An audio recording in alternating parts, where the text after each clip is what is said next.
Salam sepak bola, teman-teman netizen atau warganet yang saya hormati semuanya. Welcome back ke konten terbaru dari channel YouTube Triple B. Dan di konten terbaru hari ini saya ingin membahas tentang hasil drawing Piala Dunia U17 yang dilakukan semalam, dan hasilnya Indonesia berada di grup A bersama Ekuador, Panama, dan juga Maroko. Bagi sebuah tim untuk bisa lolos ke babak 16 besar, maka tim tersebut harus menjadi juara atau runner-up grup. Namun jika tim tersebut gagal menjadi juara atau runner-up grup, tim tersebut masih bisa lolos dengan syarat terpilih sebagai salah satu dari 4 tim peringkat ketiga terbaik. Jadi dengan melihat kondisi di grup A ini dan juga dengan aturan yang berlaku, masa sih Indonesia gak bisa lolos dari fase grup ya teman-teman? Apalagi Indonesia terhindar bertemu tim kuat lainnya di fase grup. Di konten kemarin, feeling saya kemungkinan Indonesia satu grup dengan Argentina atau Inggris, dan mungkin juga dengan Amerika Serikat, tapi ternyata kan enggak. Nah, Coach Bima Sakti juga yang saya baca beritanya optimis Indonesia bisa lolos dari fase grup ini. Tapi optimisme tersebut harus bisa juga ditunjukkan oleh para pemain ketika mereka nanti bertanding. Jadi artinya para pemain juga harus punya kepercayaan diri teman-teman. Dan itu tidak mudah. Karena yang pertama, para pemain ini tidak mengikuti sebuah kompetisi. Betul kan? Belum ada kompetisi U17 untuk saat ini. Dan yang kedua, para pemain ini jarang bermain secara bersamaan. Dan yang ketiga, mereka akan bermain di Piala Dunia. Jadi walaupun ini Piala Dunia U17 yang tidak segengsi Piala Dunia U20 atau juga Piala Dunia Senior, tapi tetap saja ini kan Piala Dunia. Jadi yang harus diwaspadai oleh para pemain ini adalah demam panggung. Jangan sampai ya di first match itu nanti ketika lawan Ekuador para pemain ini tidak tenang. Jadi sama seperti Coach Bima Sakti, para pemain juga seharusnya optimis bahwa yes, mereka bisa melangkah dari fase grup ini. Dan walaupun Indonesia terhindar bertemu tim kuat lainnya di fase grup, bukan berarti Indonesia akan serta-merta dengan mudah lolos dari grup ini, teman-teman. Karena Ekuador menurut saya adalah tim terkuat di grup A ini. Mereka memang tim yang bagus. Saya pernah nonton beberapa pertandingan mereka ya, ketika mereka bermain di CONMEBOL U17 ya. Untuk bisa lolos kan ke Piala Dunia U17 ini. Bagus juga permainan mereka. Dan mereka punya beberapa pemain yang memang siap bermain di liga-liga besar di Eropa. Jadi Ekuador ini menurut hemat saya adalah tim terkuat di grup A, dan mereka akan bertemu Indonesia di pertandingan pertama. Nah, maka itu di pertandingan pertama para pemain sudah harus bisa menunjukkan performa terbaik mereka. Ya minimal bisa menahan imbang Ekuador. Kalau bisa menahan imbang Ekuador, ya chance kita untuk bisa lolos ke babak selanjutnya lebih besar lagi. Dan juga seperti yang kita pahami bahwa Timnas Indonesia U17 akan menjalani pemusatan latihan di Jerman, betul kan? Nah, ini yang paling penting bagi mereka. Karena walaupun sekarang kita tahu bahwa time frame-nya ini sudah mepet ya, hanya hitungan mungkin 55 atau 56 hari lagi ya. Tapi para pemain harus bisa membentuk chemistry di antara mereka dengan cepat. Karena without chemistry, tanpa yang namanya teamwork, jangan harap deh bisa meraih hasil akhir yang positif. Dan bagaimana caranya para pemain itu bisa membentuk teamwork yang melalui taktik. Artinya ini adalah tugas berat bagi Coach Bima Sakti untuk bisa menyatukan para pemain. Karena seperti yang kita ketahui bahwa para pemain ini kan juga jarang bermain di sebuah pertandingan yang kompetitif ya. Sebelumnya mereka bermain di sebuah pertandingan uji coba yang menurut saya kompetitif juga karena lawannya adalah Korea U17. Tapi kan kita lihat kerjasamanya belum rapi. Dan itu wajar, namun harus cepat mereka bentuk kerjasama tersebut. Jadi jangan sampai nanti main seperti lawan Korea kemarin. Yang ada hanya berlari, ya, kemudian menggocek ke kiri, menggocek ke kanan, passingnya banyak yang nggak akurat. Kemudian ketika mau main fisik, terlihat mereka kesulitan untuk bisa menjaga body balance. Nah, body balance ini juga penting, agar para pemain nanti juga bisa melakukan pressing dengan baik. Karena kalau body balance-nya nggak bagus, nah pressingnya itu tentu akan sulit. Jadi ya feeling saya kemungkinan nanti ketika pemusatan latihan di Jerman, Coach Bima Sakti akan fokus dulu untuk meningkatkan level fisik dari para pemain agar mereka semakin kuat, semakin berotot.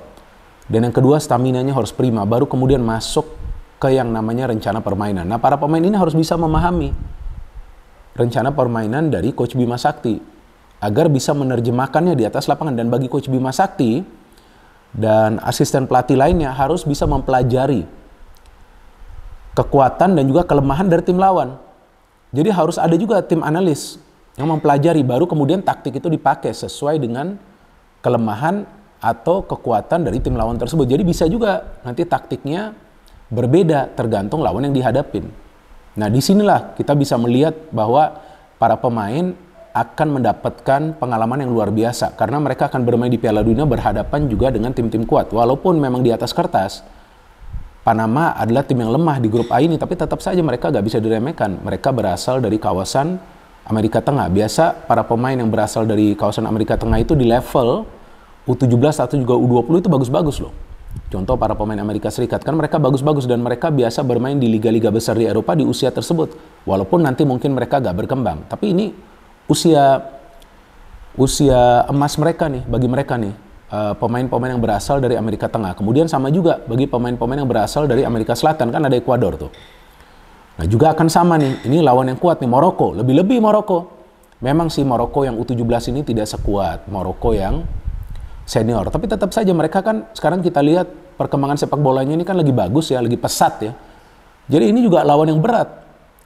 Maka itu saya baca ada banyak headline ya di media digital dan juga di akun sosial media yang menulis bahwa Indonesia terhindar dari grup neraka ya. Betul sih. Memang ini bukan grup neraka. Kalau menurut saya grup neraka itu di grup D ya. Yang ada Jepang, Argentina, Polandia dan Senegal. Ya tapi tetap saja ini adalah grup yang berat. Karena Indonesia lolos sebagai tuan rumah bukan melalui jalur kualifikasi. So it won't be easy, gak ada yang akan gampang bagi Indonesia. Bagaimana caranya bisa lolos dari fase grup? Seperti yang tadi saya katakan, taktiknya ini harus benar. Bagaimana taktiknya harus benar? Coach Bima Sakti harus pertama memahami karakter permainan dari para pemain. Kemudian seperti yang tadi baru saja saya katakan, harus ada analisis tentang tim-tim lawan. Nah, yang saya harapkan nanti ketika pemusatan latihan di Jerman juga akan ada banyak pertandingan-pertandingan uji coba seperti yang sebelumnya dilakukan oleh Coach Sintayong bersama Timnas Indonesia U20. Ingat gak? Ketika itu kalau nggak salah ke Turki ya mereka. Dan Kroasia juga pernah kalau nggak salah. Nah, kan banyak tuh uji cobanya. Nah, ketika banyak uji coba, mulai terbentuk tuh yang namanya team chemistry. Kalau soal fighting spirit, jangan pernah meragukan fighting spirit dari para pemain Indonesia. Jangan pernah meragukan itu. Mereka pasti akan fight di atas lapangan, tapi selain juga fighting spirit yang bagus, perlu diimbangi dengan tactical knowledge. Memang mereka masih berada di grassroots level, tapi inilah saatnya mereka belajar. Bagaimana cara bermain sepak bola secara taktis. Jadi jangan sampai menguras tenaga mereka. Karena juga yang kita ketahui bahwa recovery time sangat singkat. Ya kan? Karena hanya recovery time itu hanya 2 hari loh. Jadi di fase grup itu hanya 2 hari recovery time. Jadi para pemain ini harus bermain secara taktis agar mereka juga bisa menghemat tenaga. Karena ini panjang nih. Kan yang kita harapkan kalau bisa Indonesia jangan cuma lolos sampai babak 16 besar. Kalau bisa lebih jauh lagi. Kalau bisa sampai semifinal. Kenapa gak bisa? Bisa dong. Asalkan persiapannya ini matang. Nah bagaimana cara persiapan yang matang? Yang pertama para pemain harus setiap hari menjalani latihan fisik. Yang benar-benar keras. Jadi mereka nih siap tempur lah istilahnya.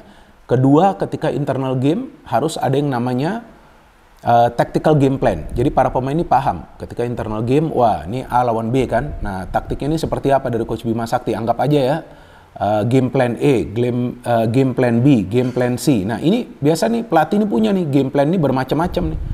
Nah para pemain harus bisa mempraktekkan itu ketika internal game. Supaya nanti ketika bermain di pertandingan resmi, nah mereka bisa menjalankannya. Jadi seperti yang pernah saya katakan, ketika berlatih itu bermain seperti di sebuah pertandingan resmi supaya mentality mereka tuh sama. Ya, supaya mereka itu secara mental tuh kuat. Memang gak gampang. Apalagi para pemain kita ini yang berada di skuad Timnas Indonesia U17 ini kan tidak bermain di kompetisi U17 ya, di dalam negeri. Memang gak gampang bagi mereka. Tidak akan gampang bagi mereka. Tapi mereka punya kemampuan tersebut. That's why mereka harus percaya diri. Jangan sampai demam panggung deh. Saya jadi teringat nih, Piala Dunia tahun lalu ya di Qatar ya, Piala Dunia senior kan. Pada saat itu tuan rumahnya Qatar kan. Qatar tuh satu grup dengan Ekuador juga. Dengan Senegal dan dengan Belanda. Oke lah, lawan Belanda mereka akan berat ya. Tapi seharusnya tuh lawan Ekuador atau juga lawan Senegal seharusnya mereka bisa mendapatkan poin. Tapi apa? 0 poin. Kenapa? Karena jelas para pemain itu sepertinya demam panggung. Pengalaman pertama mereka bermain di Piala Dunia. Walaupun mereka tuan rumah, nah jangan sampai itu terulang juga dengan kita. That's why mentality itu yang harus mereka bentuk dulu. And then fisik harus kuat. Dan sebetulnya dari materi pemain, kita punya pemain-pemain yang bagus. Seperti ada Iqbal, ada Kaviatur Rizky, ada Vigo Dennis, ada Arkan Kaka, ada juga Sultan Zaki. Tapi tentunya para pemain yang secara individu ini sebetulnya bagus, harus bisa disatukan di atas lapangan agar ada sinergi antar lini, dan tentu itu bisa dilakukan hanya dengan taktik permainan. Jadi saya harapkan Coach Bima Sakti bisa menemukan formula yang pas bagi para pemain sesuai dengan potensi dan juga karakter permainan mereka.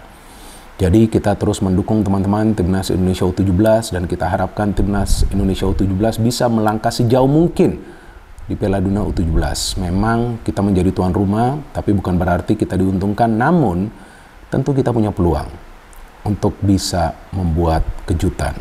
Apalagi kita tahu bahwa yang namanya Piala Dunia ini akan ada banyak talent scout juga yang menonton, dan tentu ini juga opportunity atau kesempatan bagi para pemain untuk menunjukkan keterampilan mereka di atas lapangan. Jadi kita tunggu saja teman-teman kick off dari Piala Dunia U17 ini yang akan dimulai pada tanggal 10 November nanti. Dan pertandingan pertama adalah antara Indonesia versus Ekuador, yang menurut hemat saya itulah pertandingan yang krusial bagi Indonesia, dan itulah yang bisa menentukan langkah mereka untuk bisa lolos secara langsung sebagai juara grup atau juga runner up grup. No hate, no politics, only football. Salam sepak bola.